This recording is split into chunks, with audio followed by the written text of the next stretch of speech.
चंद्रमुखी एक रोमांचक और डरावनी कहानी है जो एक रहस्यमयी महिला के चारों ओर घूमती है। यह कहानी छोटे छोटे एपिसोड्स में बताई गई है जिससे दर्शकों की दिलचस्पी बनी रहती है। आइए हम आपको इसके पहले एपिसोड की कहानी सुनाते हैं। एपिसोड 1। रात का समय था और गांव में कड़ाके की ठंड थी। इस गांव में एक पुराना हवेली था जिसे कोई नहीं छूता था। इस हवेली का नाम था चंद्रमुखी हवेली। गांव में लोग कहते थे कि इस हवेली में एक महिला की आत्मा भटकती है जो रात में अक्सर रोने की आवाजें करती है। रामू और श्यामू, दो दोस्त, इस हवेली के रहस्य को जानने का निश्चय करते हैं। वे गांव वालों की बातों को मजाक समझकर हवेली में प्रवेश करते हैं। जैसे ही वे हवेली के अंदर कदम रखते हैं, हवेली में एक अजीब सी ठंडक महसूस होती है और खामोशी अचानक से गहराने लगती है।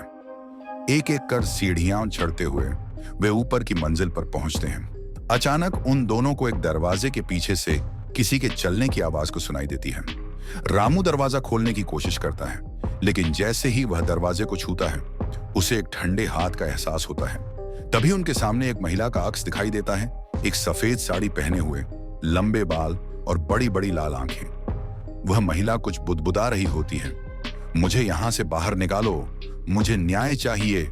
श्यामू डर के मारे रामू को खींचकर वहां से भागने की कोशिश करता है, लेकिन दरवाजा अपने आप बंद हो जाता है। दोनों दरवाजे को खोलने की कोशिश करते हैं, लेकिन दरवाजा नहीं खुलता। जैसे ही दोनों घबराकर पीछे मुड़ते हैं, चंद्रमुखी उनके सामने खड़ी होती है और उसकी हंसी की आवाज पूरे हवेली में गूंजने लगती है। क्या रामू और श्यामू बच पाएंगे या चंद्रमुखी का प्रकोप उनका अंत करेगा? अगले एपिसोड में जानिए। क्या आप कहानी का दूसरा एपिसोड सुनना चाहेंगे? रामू और श्यामू चंद्रमुखी के डरावने चेहरे को देखकर कांप उठते हैं। उसकी लाल चमकती आंखें और चेहरे की खौफनाक मुस्कान देखकर दोनों की हिम्मत जवाब दे जाती है। रामू घबराते हुए कहता है, श्यामू, हमें यहां से भागना होगा वरना यह चुड़ैल हमें नहीं छोड़ेगी।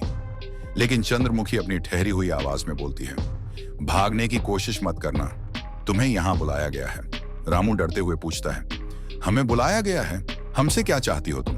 चंद्रमुखी धीरे धीरे पास आती है और बताती है कि वह कभी इसी हवेली की मालकिन थी। एक समय था जब उसका नाम पूरे गांव में इज्जत के साथ लिया जाता था, लेकिन उसके साथ विश्वासघात हुआ।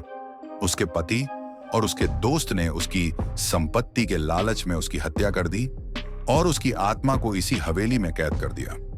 वो कहती है, मुझे इस कैद से आजाद करो, तभी तुम इस हवेली से बाहर जा सकोगे। श्यामू थोड़ा हिम्मत करके पूछता है, हम तुम्हारी मदद कैसे कर सकते हैं? चंद्रमुखी उन्हें बताती है कि हवेली के तहखाने में एक प्राचीन मणि छुपी हुई है। यह मणि उसके पति ने एक तांत्रिक से हासिल की थी ताकि उसकी आत्मा को कैद में रखा जा सके। अगर वह मणि नष्ट हो जाए तो उसकी आत्मा को मुक्ति मिल सकती है, लेकिन मणि तक पहुंचना इतना आसान नहीं है। वहां पर पहरेदारी के लिए कुछ असामान्य शक्तियां मौजूद हैं। रामू और श्यामू चंद्रमुखी से वादा करते हैं कि वे उस मणि को नष्ट करने की कोशिश करेंगे, लेकिन अंदर ही अंदर वे घबराए हुए हैं।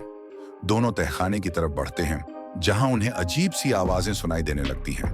तहखाने में घुसते ही उन्हें एक ठंडा झोंका महसूस होता है और अंधेरे में कुछ साए उन्हें घूरते हुए प्रतीत होते हैं। जैसे ही वे तहखाने के भीतर पहुंचते हैं, उन्हें एक चमचमाती हुई मणि दिखाई देती है जो एक छोटे से मंच पर रखी होती है। लेकिन जैसे ही वे मणि के करीब जाने की कोशिश करते हैं, हवा में कुछ अदृश्य हाथ उन्हें पकड़ने की कोशिश करते हैं। रामू और श्यामू चौंक कर पीछे हटते हैं। अब उनका सामना एक नई चुनौती से होता है। क्या वे मणि तक पहुंचकर चंद्रमुखी को मुक्ति दिला पाएंगे या वे खुद इस हवेली का हिस्सा बन जाएंगे? अगले एपिसोड में जानिए। एपिसोड 3। रामू और श्यामू मणि के पास पहुंचने की कोशिश करते हैं, लेकिन अदृश्य हाथ उन्हें हर बार पीछे खींच लेते हैं। उनकी सांसें तेज हो जाती हैं और डर उनके चेहरे पर साफ दिखता है। श्यामू धीरे से कहता है, रामू, हमें किसी भी तरह से इस मणि को छूना होगा, वरना हम कभी इस हवेली से बाहर नहीं निकल पाएंगे। रामू थोड़ा हिम्मत करके आगे बढ़ता है और एक लकड़ी का डंडा उठाकर मणि को छूने की कोशिश करता है, लेकिन जैसे ही डंडा मणि के पास पहुंचता है, डंडा हवा में उछलकर दूर जा गिरता है। तभी उन्हें किसी के हंसने की आवाज सुनाई देती है। यह एक गहरी डरावनी हंसी थी जो पूरे तहखाने में गूंज रही थी। चंद्रमुखी की आवाज फिर से सुनाई देती है, तुम्हें इतना आसान नहीं लगेगा। मेरी आत्मा को मुक्त करने के लिए तुम्हें एक बलिदान देना होगा। रामू और श्यामू हड़बड़ाते हुए पूछते हैं, कैसा बलिदान? चंद्रमुखी बताती है कि मणि को छूने के लिए किसी के खून की जरूरत होगी। उस मणि में इतनी नकारात्मक ऊर्जा भरी है कि वह बिना बलिदान के नष्ट नहीं की जा सकती। यह सुनकर रामू और श्यामू के चेहरे पर डर की लकीरें साफ झलकने लगती हैं।